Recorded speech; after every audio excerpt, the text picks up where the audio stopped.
Bismillahir Rahmanir Rahim. Great rewards for 6 simple actions. عن أوس بن أوس الثقفي رضي الله عنه قال: سمعت رسول الله صلى الله عليه وسلم يقول: من غسل يوم الجمعة واغتسل وبكر وابتكر ومشى ولم يركب ودنا من الإمام فاستمع ولم يلغ كان له بكل خطوة عمل سنة أجر صيامها وقيامها. رواه أحمد وأبو داود والترمذي والنسائي وابن ماجه وابن خزيمة وابن حبان والحاكم والطبراني وغيرهم. Sayyidina Aus ibn Aus radiallahu anh narrates that he heard Rasulullah sallallahu alaihi wasallam saying, whoever takes a bath on Friday and washes his hair as well, leaves early for the salah and reaches the masjid early, walks and does not mount a conveyance, sits close to the imam, listens attentively and keeps quiet, then for every step he gains the reward of 1 year's fasting and standing in salah the whole night. I'll say the last part again. Then for every step, he gains the reward of 1 year's fasting and standing in salah the entire night. Commentary. 6 actions have been mentioned in this hadith for one to get such great rewards. Number 1, taking a complete bath. Number 2, leaving early for Jumu'ah salah. Number 3, walking for Jumu'ah. Number 4, sitting as close as possible to the imam.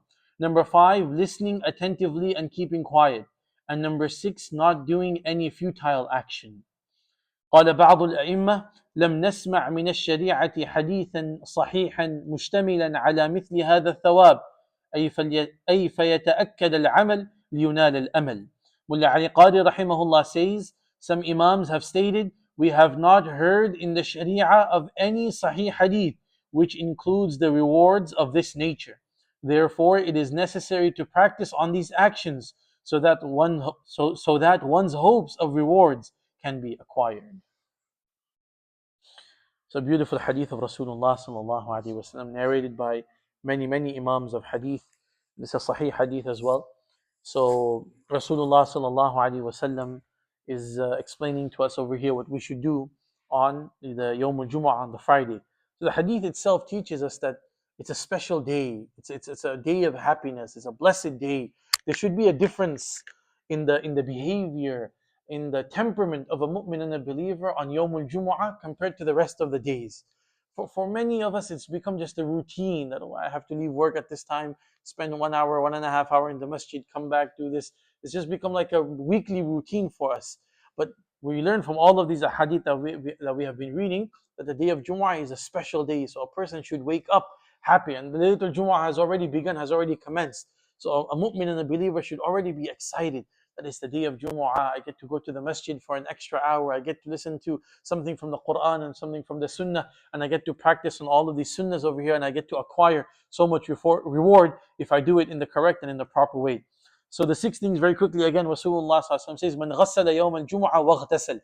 So 2 words over here were used, ghassala and ightasala. So 2 meanings the muhaddithun and the ulama, they have explained over here. One meaning is ghassala, the one who takes a bath, takes a shower, waghtasala, and washes his hair as well. So why have they taken the meaning of washing the hair? Is because generally we know the sunnah of Rasulullah as well was to keep long hair. So when a person has long hair, as you know, the women folk, sometimes they take a shower, they don't wash their hair, they just take a body shower, because washing long hair all the time, it's quite tedious, and you have to dry it, and you have to comb it, and you have to oil it, and it's a long process.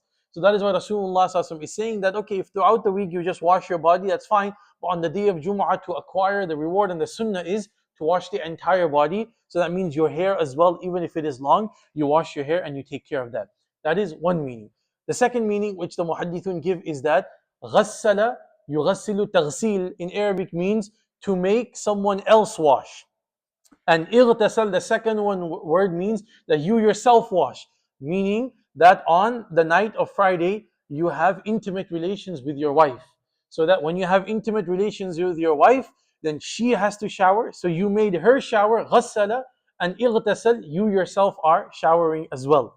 Okay? So if it's once a week, then it should be done on a Friday night. That is the best time to do it.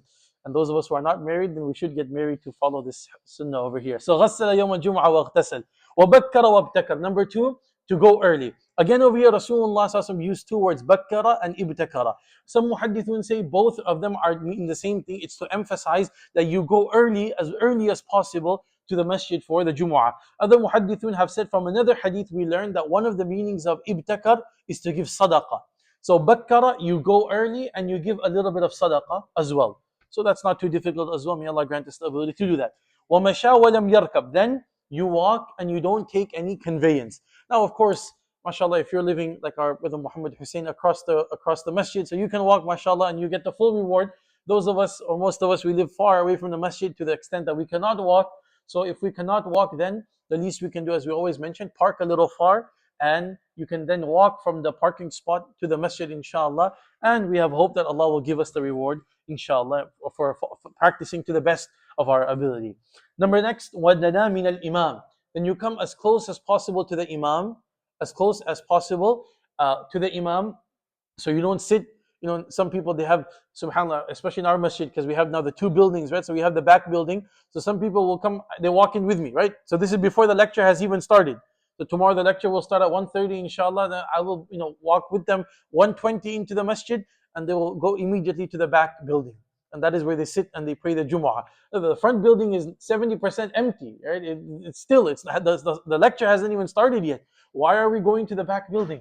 So some people like to sit there and relax, so they lean back. Some I've heard that they have groups over there, so the whole friend group kind of messages that we'll sit in the back building today. So then the imam can't see us, so that he won't tell us not to talk if we're talking, so we can sit at the back and we can talk while the Quran and the Sunnah is being explained and mentioned, right? So losing the reward. So you come and try and sit as close as possible to the imam. But it also doesn't mean that if you come a little late, then you kind of unnecessarily force your way into the front and you jump over the backs and the shoulders of it. That has also been prohibited in the hadith. So you come the closest spot you can get without harming anyone, without hurting anyone. You try and sit as close as possible to the imam. Then فَاسْتَمَعَ وَلَمْ يَلْغُ. And then finally you listen attentively to what the imam has to say, and you don't involve yourself in any futile actions. So you listen attentively with utmost focus, not so much focus where you fall off to sleep. Okay, because mashallah, we have many brothers who so much, istihdar and istima' that they fall off to sleep. So we don't want that much focus as well. Enough focus that we stay awake and we listen to what the imam is saying, we comprehend, we understand, and we try and we make that intention to bring that into our lives. And وَلَمْ يَلْغُ, we don't do any futile actions. We don't play around with our phone. We don't play around with our clothes, watches, rings, or even fingers, or sometimes even the carpet as well. Anything shaitan will come at that time and try and involve a person. So even if a person will try and pull out the carpet or even a small piece of dust or paper and he'll play around with it, all of this removes the reward. That's it. It kills the reward of the Jumu'ah. So that's what Rasulullah ﷺ specifically said, وَلَمْ يَلْغُ. You stay quiet and you don't do anything that is futile. So if you do all of this, then, and it's not very easy, right? This takes a certain level of dedication. That is why then the reward from Allah Azza wa Jal is also immense. That كَانَ لَهُ بِكُلِّ خَطْوَةٍ عَمَلُ سَنَةٍ. For every step that you take, you get the reward of 1 year. Reward of 1 year of what? أَجْرُ صِيَامِهَا وَقِيَامِهَا. 1 year of fasting and 1 year of standing in salah at night. Just for every step. So now imagine the amount of steps you take here, and then the amount of steps you take back to going to your car, even if it's 50, 60 steps. Imagine how many 60 years, 70 years, 100 years of reward of Sawm and of Qiyam that you have already acquired just by coming to the masjid and going back. Right? That's it. Then the ajr of the salah and all of that, then that is multiplied and that is separate from the reward over here. So this is the fadail, and this is why Mullah Ali Qadri rahimahullah mentioned that some of the Aimma of hadith said, we have never come across any sahih hadith that promises so much reward for such little action. So much reward for siyam, a lot of reward. We have to stay hungry the whole day. This is very easy, very, very easy. If a person takes a little bit of effort, extremely easy, and so much reward from Allah Azza wa Jal. We ask Allah Azza wa Jal to grant us the ability to follow all of the sunnahs of Rasulullah sallallahu alaihi wasallam, and may Allah grant us the barakat and the blessings of the day of Jumu'ah, and the ability, inshallah, to spend the day of Jumu'ah in the best way possible according to the sunnah of Rasulullah sallallahu alaihi wasallam. Along with this, inshallah, we also recite Surah Al-Kahf, abundance of salawat ala Nabi, Durood Sharif upon Rasulullah sallallahu alaihi wasallam. Try and recite Surah Al-Dukhan tonight if possible, and Tahajjud Salah, du'as inshallah for the entire ummah. May Allah grant us all the ability. Ameen ya Rabbil Alameen. Wa salli Allahumma wa sallim ala nabiyyina Muhammad وعلى آله وصحبه أجمعين والحمد لله.